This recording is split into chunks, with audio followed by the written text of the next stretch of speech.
Nesse episódio da série Esquecimentos e Lembranças, nós vamos sensibilizar no início um pouquinho a questão das migrações internas, né?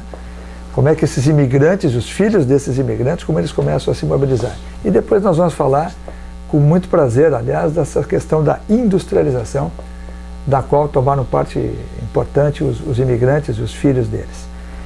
Pastor, na questão das migrações internas, né?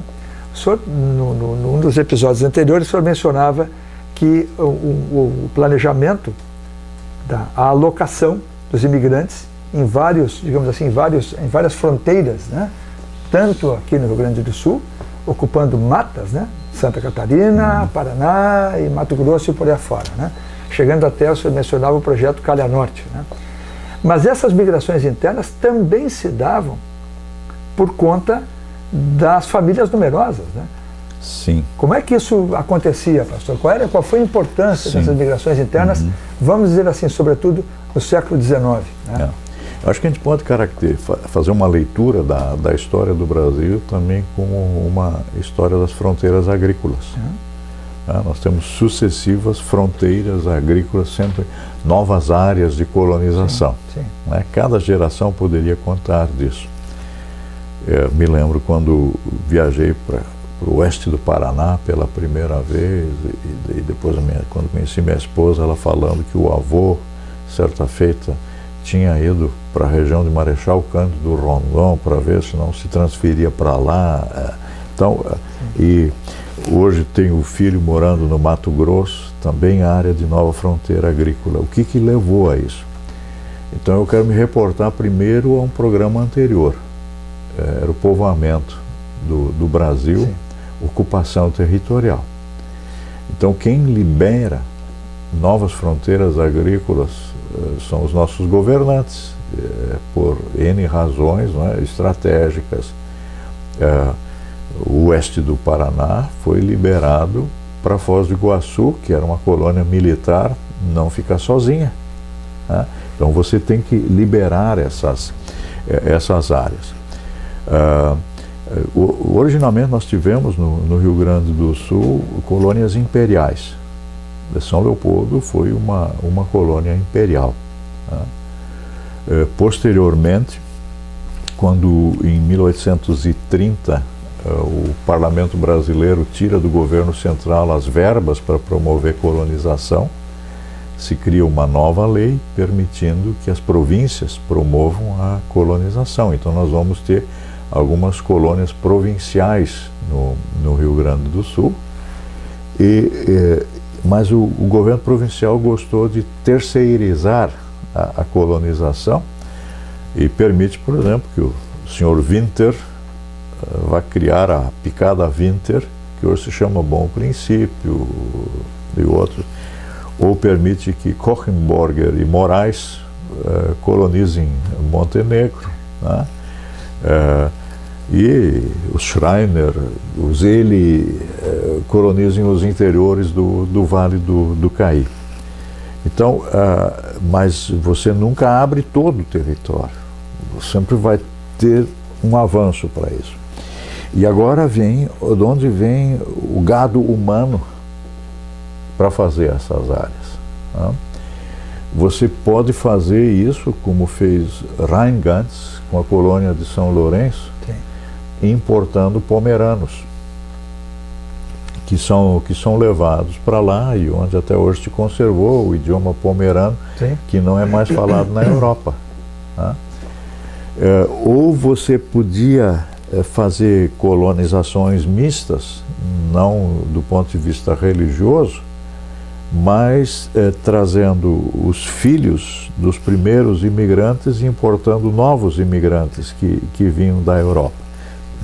Isso são excedentes populacionais europeus ou excedentes populacionais que se criaram já nas velhas colônias.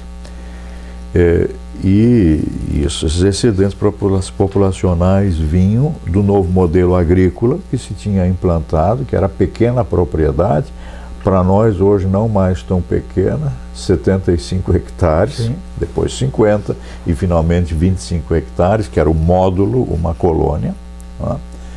Mais menor do que 1/4 de légua em quadro dos açorianos, ou dos latifúndios das Sesmarias, que tinham 12.500 hectares. Tá? Às vezes um pouquinho mais, às vezes um pouquinho menos, mas com a imensidão de terras que tinha, isso não era questão. E uma outra coisa que era importante, na Europa, o seu Malthus, ele tinha chamado a atenção que em pouco tempo a terra não poderia mais alimentar toda a população. Sim. E que era necessário controlar a natalidade. Previsões catastróficas, né? Então, através do púlpito, se começou a condenar massivamente as relações pré-matrimoniais, e alguns estados estabeleceram que as mulheres só poderiam casar aos 27 anos de idade. Como a expectativa de vida máxima era 40 anos, isso diminuía o período fértil. Sim. Então haveria 5 gestações, talvez 2, 3 crianças sobrevivendo, e você controlava a natalidade. Aqui não havia necessidade de controlar a natalidade, você precisava de braços. E você não sabia quantas crianças iriam vingar. Sim. A mortalidade infantil aqui era maior, não existiam as vacinas que existiam, já estavam sendo aplicadas na Europa. Tá? Não havia um sistema de saúde para acompanhar essas pessoas. Então as meninas já estão casando aos 16 anos. Se vivem até os 40 anos, e muitas viveram além disso, você poderia ter um filho em janeiro e o outro em dezembro. E os livros de batismo confirmam isso. Você chega a ter famílias com 17 filhos. Ou homens que casaram 3 vezes. De uma só mãe. De uma só mãe. Mas houve o caso em que mães morreram. Sim. De tantos partos, né, em que imigrantes casaram 3 vezes. Sim. E aí então a prole fica infinita. Sim. Agora, vamos partir de uma propriedade de 75 hectares.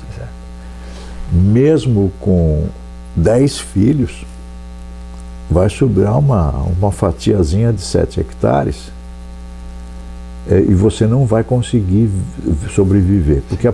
Porque a ideia da pequena propriedade é, primeiro, a família bem alimentada e o excedente que vai ser colocado no mercado. Né? Então, você tem, em pouquíssimo tempo, você tem excedente populacional que pode ser canalizado para novas áreas. Até se diz que a preocupação do colono vai ser sempre botar um dinheiro de lado para poder comprar terra para os filhos. Sim. Em novas áreas. Sim.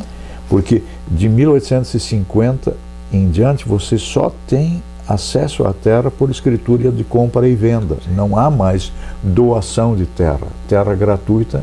A moleza tinha acabado. Acabou a moleza. Né? Então você tem 10 anos para pagar. Tem um historiador hoje querendo dizer que o imigrante só deu calote no governo. Eu acho que não dá para usar isso também. Os governos provinciais se valeram também do imigrante, quando nós falávamos dos indígenas, né, e ocupando território indígena. Então a gente pode constatar que a cada geração houve migração. Vamos dizer assim, o imigrante foi uma espécie de infantaria. Ele foi em diversas frentes, ele vai sendo usado com isso, né? Esse é o colono grosso, aquele que faz o trabalho que antes era feito pelo negro grosso, que o grosso é a pessoa que coloca a mão na terra. A terra não dignifica o ser humano, tira a sua dignidade. Isso é pensamento ibérico, né? Trabalho com a terra é trabalho de escravo. Então você muito cedo vai ter no Vale dos Sinos e no Vale do Caí, que a colonização é concomitante, né? Você vai ter constantemente novas fronteiras agrícolas. Se você olha, por exemplo, as colônias, vamos pegar as colônias do Vale do Caí. De onde vêm essas pessoas? A colonização de Feliz é feita com excedentes populacionais de São Leopoldo e novos imigrantes. A colonização do interior de Montenegro é feita com a entrada de novos imigrantes, mas ao mesmo tempo com excedentes de São Leopoldo. Pastor, nós já estamos falando de 1840 e alguma coisa? Não, logo depois da Farroupilha, já começam a ser 45, já surge a colônia de Feliz. 45, 46, né? Mas o pessoal já tinha se estabelecido. Logo se vai estar em Novo Hamburgo, Campo Bom, você vai penetrando para Ivoti, Dois Irmãos, Picada Café, você desce para Lindolfo Collor, São José do Hortêncio, não é? Os produtos vão ser levados do Trapiche, que tem no Porto dos Guimarães. Sim. Né? Então há toda uma dinâmica. Agora, que vai essas se criando. povoações, essas linhas, no caso Feliz, por exemplo, são imigrantes ou já são filhos de imigrantes? Ou ambos? Ambos os dois, vamos dizer assim. Se eu olho, vamos pegar a vila de São João do Montenegro. Eu tenho lá Jung. Onde é que vem os Jung? Lomba Grande. Eu tenho Kron, foi um importante magazine em Montenegro, Lomba Grande. Eu tenho meu bisavô, que sai de Novo Hamburgo, vai ser mestre funileiro na vila de São João de Montenegro, nascido em Novo Hamburgo já, filho e neto de imigrante. Então a família Kötz, lembra do tio Bebeto? Lógico, do cinema, do frigorífico Renner e do cinema. Né? O pai dele migra para Montenegro. Os Köhler, o imigrante Köhler vem para São Leopoldo, se estabelece em São Leopoldo, casa com a filha do maior proprietário de carroças de São Leopoldo, faz sua capital, é mestre relojoeiro, e se transfere com o filho para São João e vai de Montenegro e vai se estabelecer. É bonito, aliás, falar de pessoas que a gente conheceu, inclusive. Que nós conhecemos, mas que muitos dos nossos ouvintes não conheceram. Afortunadamente, vários conhecem. Então, são migrações. Nós estamos falando aqui do meio urbano. Quer dizer, mas o Keller já era relojoeiro quando foi para Montenegro, ele já era. Já era relojoeiro e vai com o filho, que também aprende a profissão. Né? Então, e hoje estão sepultados no cemitério luterano de Montenegro. Sim. Agora, mas se eu vou olhar, eu encontro, por exemplo, o sobrenome Heller na vila de São João de Montenegro, mas eu vou encontrar Heller também em linha Pinheiro Baixado, no atual município de Brochier. Aliás, as primeiras aulas de alemão famílias... foi do seu Ruger Heller. Foi meu professor de alemão também. Agora, de onde é que eles vêm? De Hamburgo Velho. Migram para lá. Então, só com nomes conhecidos, eu vou falando do processo migratório. E por que migram? Porque não dá mais para todo mundo ficar em São Leopoldo, em Novo Hamburgo. Né? Eu, um tempo, estudei as profissões em São Leopoldo, tanto os agricultores como os artesãos. E daí eu notava que os meninos migraram para Montenegro, para Estrela, para Lajeado.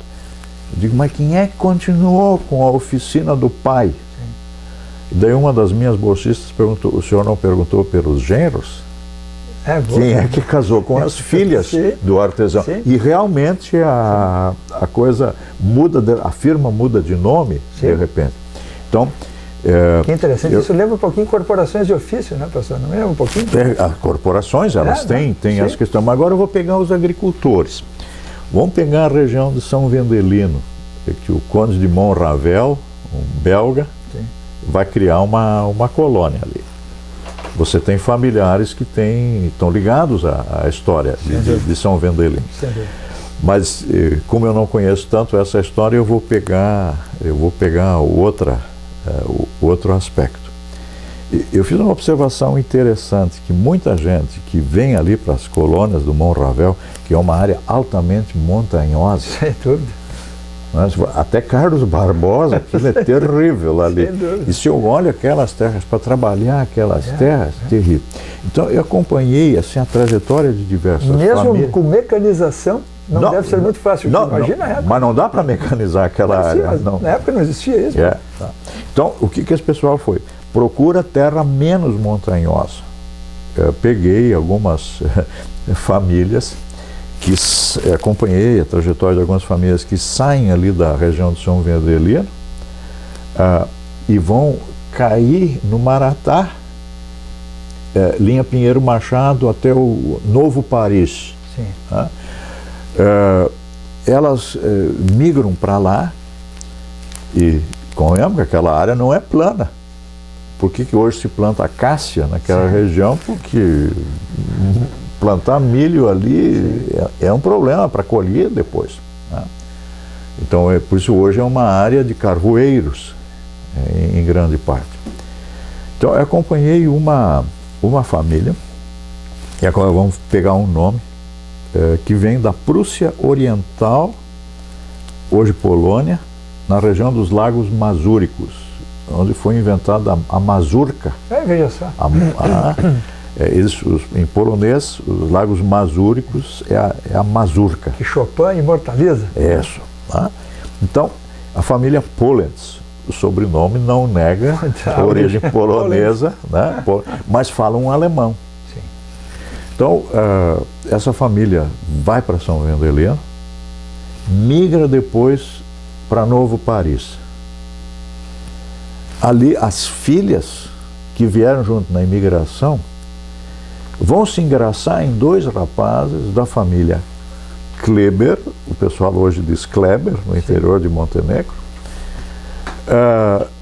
que já eram descendentes de imigrante entrado em 1848, por o sobrenome, mas descendiam pelo lado feminino de imigrantes já entrados em 1826. Então, as filhas imigrantes casam com rapazes já crescidos aqui. Então, o que eu tenho? Excedentes populacionais dos nascidos aqui e excedentes populacionais europeus que estão se conhecendo ali. Bem, o que faz o casal de pais agora? Como é que nós vamos ajudar os filhos a terem terra? Dividem a sua propriedade entre as duas filhas e voltam a migrar. Os pais? Os pais. Quer dizer, eles tinham migrado da Prússia Oriental para a área de São Vendeleno, de lá para o Morro Paris, porque a terra não era boa, e vão para onde? Para São Pedro do Sul, nova fronteira agrícola. E lá eu estou encontrando eles agora na época da Revolução Federalista, porque encontramos uma carta da imigrante mãe, entre mentes avó, que mira com o marido agora, e encontrei a sepultura do casal preservada lá. É um achado. Um achado. Tá lá. Dessas coisas que alegram o historiador, né? Que recompensam o historiador. O sobrenome Polenz você não encontra nem em São Vendeleno, nem em Novo Paris, mas em São Pedro do Sul. E agora, se eu fosse seguir essa, eu vou encontrar certamente Polenz tendo migrado para outras áreas, ou as filhas, sempre em busca de terras. Aliás, o fato de os pais migrarem novamente, isso faz lembrar as abelhas, né? Porque é a rainha que emigra é a mais velha. E ela deixa na colmeia a mais nova. Porque ela já tem experiência e sabe como começar. Que interessante, né? Então, isso é impressionante, né? E essa preocupação. Encontrei uma carta dessa imigrante que vem da Prússia Oriental, e com ela eu pude acompanhar essa trajetória toda. A preocupação com as filhas que ficaram na colônia velha, perguntando: vocês também não querem migrar para cá? Porque aqui o solo é mais fácil de ser cultivado, e quem se ocupa um pouco com a geografia sabe isso. Mas eu fiz o seguinte: eu ainda acompanhei as descendentes das duas filhas que ficaram em Novo Paris, e vou encontrá-las aonde? Em Marcelino Ramos, no Vale do Rio do Peixe, quando novas fronteiras vão sendo abertas. E desses, novamente, vai ter gente migrando para o norte do Paraná, se estabelecendo em Londrina. E aí eu parei. Se distanciou já, né? Isso dá grossos livros agora. Se você vai olhando as descendências. Então, você tem migrações internas. E uma pergunta agora, a história do Brasil não é feita de migrações? Sem dúvida. Nós temos populações e, às vezes, migrações... A própria história do mundo, né? Ela é a história de migrações. Mesmo se você pegar uma nação poderosa como os Estados Unidos... São migrantes, que vão de costa a costa. Sim. Né? E tem fatos, às vezes, de migrações forçadas, que a gente não conta. Os soldados da borracha, na época de Getúlio Vargas, em que Vargas, na compulsória, tira populações masculinas do Nordeste e leva-as para o Acre, para a Amazônia. É a faceta stalinista, né? Vargas é um capítulo à parte, estão surgindo novas biografias e a gente teria que ver o que está sendo escrito, né? Pai dos pobres, né? Mas é muito interessante, aliás, aqui a política no Rio Grande do Sul, as figuras, né? Eu recentemente me dediquei um pouquinho à leitura do Assis Brasil, né? Figura pouco reconhecida, pastor. Sim. Eu achei ainda que dê nome aqui, denomine o Parque de Exposições. Não fosse ele, nós não teríamos os pardais. Pois é. Mas é um homem com uma visão muito à frente do seu tempo, né? Empresário, né? E um estadista também, porque teve uma carreira diplomática intensa, né? Nós, às vezes, valorizamos os mais tirânicos, né? Tanto que o Assis Brasil não teve... Júlio Castilho, Borges de Medeiros. Exatamente, né? E, não casualmente, opositores ferrenhos do próprio Assis Brasil. Aliás, fica aqui o registro, o Assis Brasil, ele foi cunhado do Júlio de Castilhos, né? A primeira esposa do Assis Brasil era irmã do Júlio de Castilhos. Mas viúvo, ele acaba casando com uma descendente de nobres portuguesa, Lídia, e com ela tem 6 filhos, e um casamento muito feliz. Esta mobilidade, aí o próprio Assis Brasil é um exemplo, casa com uma portuguesa, né? Sim. Enfim, o mundo tem essa dinâmica, né, pastor? Assim como a gente deve condenar a eugenia, né? A gente também não pode nunca esquecer que nós somos frutos, de fato, de um amalgamado humano que vai migrando aí para o futuro, né? Com a graça de Deus, né? Que a gente vai caminhando, mas nós não. O purismo inexiste. Ele inexiste. E as migrações vão propiciando novos contatos, novos congraçamentos, encontros de pessoas. E o trágico, eu vou pegar, por exemplo, São Leopoldo. São Leopoldo quer falar sempre de ser o berço da colonização alemã e tradições germânicas. Foi uma cidade onde pouco se falou alemão. O alemão era falado do outro lado do rio. A cidade de São Leopoldo era a administração de uma colônia.